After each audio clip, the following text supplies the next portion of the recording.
cardiac patient, I was thinking about my own father, Kenneth Hahn, who was a county supervisor in the 60s in Los Angeles, and his doctor, his heart doctor, came to him one day and said, "Mr. Hahn, how would you like to save a life a day?"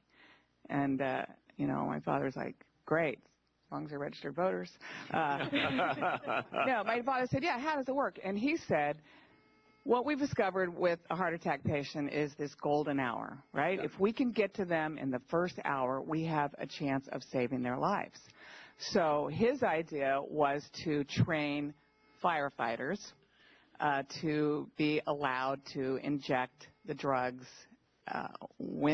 where they were, instead of waiting till they were transported to the hospital. My dad thought it was a great idea, and at that point it took legislation because obviously a non-medical person was not allowed to administer these drugs. So it was passed by the California State Assembly and Legislature, and our governor at the time was Ronald Reagan. And Ronald Reagan was going to veto the legislation because at that point the AMA was against it. The nurses were against it because, again, you were taking something that was in their jurisdiction, you were giving it to these firemen. And my dad said, let me talk to you, Governor Reagan, before you veto this. And so he flew up to Sacramento, and he said, let me give you one last opportunity to understand what this is about. My dad explained it. Governor Reagan said, let me ask you one question, Mr. Hahn. Would these ambulances, with these mobile, paramedic devices, would they be allowed to cross jurisdictional lines? Or would they just be assigned to certain cities? And my dad said, no, the point is they're at a base hospital. They go, who's ever closest is dispatched to the heart attack victim. And Ronald Reagan said, Kenny, I'm going to sign this. And my dad said, gee, what changed your mind? And he said, his own father in Beverly Hills had a heart attack, and his mom called an ambulance at the time in the 60s.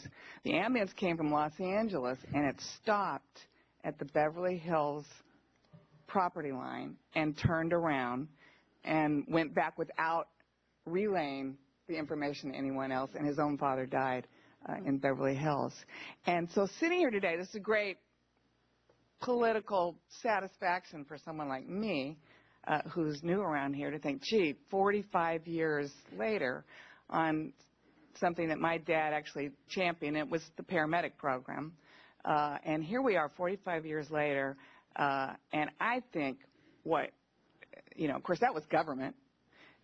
Very exciting to hear small business people.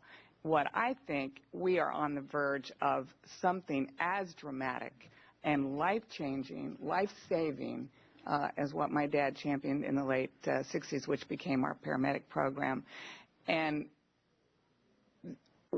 I'll let you speak, but I was thinking, a latest Pew Research Center said 56% of U.S. adults own a smartphone.